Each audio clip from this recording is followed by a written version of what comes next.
Okay, guys, back again. This time I want to talk about The Babysitter, which is a Netflix original movie that I just watched for the first time a couple days ago.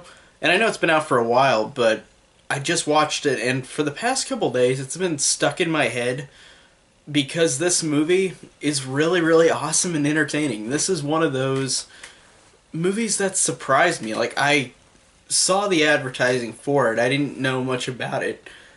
But watching this movie, this was a really, really fun ride. It was a great horror comedy. And I felt like this is one that is kind of being overlooked. Since it's a Netflix movie. And I know Netflix movies have had recognition, like Bright, of course, which I didn't like, but that had got praise, or good or bad praise from fans and critics. But The Babysitter is one I don't really hear much about. I only see it in some horror communities. And this is a horror comedy. It's not specifically just a horror movie. It's definitely a comedy more, which I'm totally fine with because this was super entertaining. And it was directed by McG. And McG already is a director that is not one that is quote unquote really good as a director. Like, he's just. His movies, like, for example, like Charlie's Angels or Terminator Salvation. Like, these are movies that are not considered good movies, but I feel like all of his movies I've seen before this had some cool visuals or cool style to them. And this one did too, but I like the characters and the story as well. Even though it's a pretty simple premise, it's not like anything overly complicated. It's just about this boy named Cole who has a babysitter named B, and this babysitter is super hot, and he has a kind of a crush on her. It seems like, and he's like 12 or 13. Everybody makes fun of him. Like, do you need a babysitter? Like, why do you have a babysitter still? And I think it's funny how these two characters have a great connection to each other, and just how likable they are to each other, especially when the movie starts. And I'm gonna get into spoilers too. I want to talk about the end of this movie and what happens. And this has been out for a while, so I assume people. I will say in the description it has spoilers in it.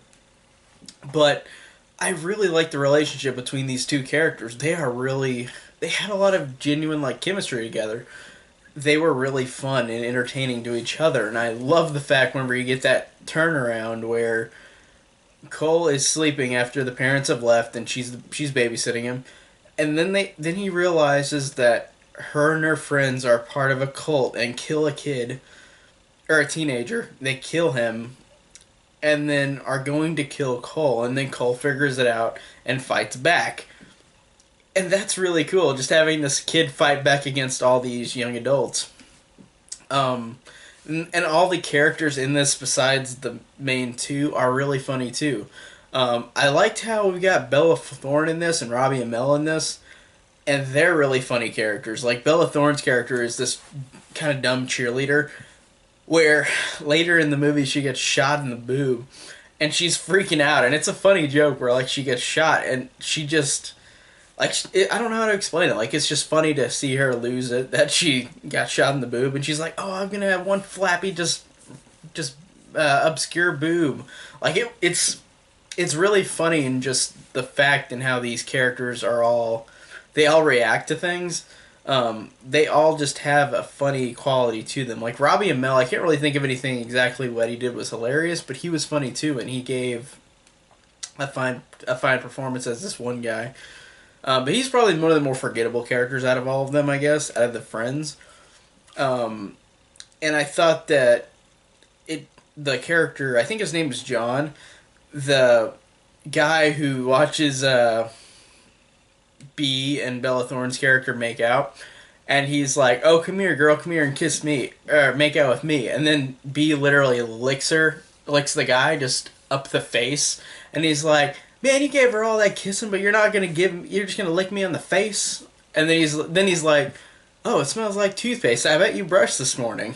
Like, it's really funny with that character because he has a lot of quips like that. And I like that all of these characters that are part of B's, like, group, like, get killed, including B herself. But I like how they get killed, and it's really funny whenever they do. Like, Bella Thorne, whenever she gets shot. Like, that was really funny. And whenever be by the end, like the final showdown, whenever Cole goes and this is the best scene in the movie in my opinion, where he goes and he was in the beginning of the movie he's being taught to drive a car by his dad, but he won't do it. He's too scared. But by the end, he's a man and he does it. He goes and drives the car, but flips it up in the air to where it flies slow-mo into the house right onto B and kills her. And it's hilarious because it's a slow-mo shot with this awesome song. Is it weird? Is it "We Are the Champions" by Queen? Is that what it was? But there, I think it was that was playing during the scene. But it was genuinely awesome, and it was hilarious whenever he literally flew the car into the house. And I thought that it just has this fun horror comedy vibe to it in a good way. Like this didn't like all the characters I felt like had fun personalities to each other. Like they all had fun lines, fun quips. And the relationship between Cole and B are it's really fun. They both feel really have a great connection to each other. And whenever he kills her at the end, I like how much it took to do it. Like I just thought it's funny seeing the relationship from the beginning to the end to realizing what she's doing and then he gets her. I think that's awesome. I think that that's really hilarious. Even though of course I think there's a thing right at the end where she pops right back out again. But I thought that it was funny with that death scene. I thought that was awesome. But this was just a really big surprise for me. I just didn't think that this would be this genuinely hilarious. Like it just had a lot of great lines, a lot of great likable characters, and unlikable characters as well. And it really just was a genuine surprise, and I really, really enjoyed it. Pretty much all I can say for this one. Thanks guys for watching, and I'll talk to you next time.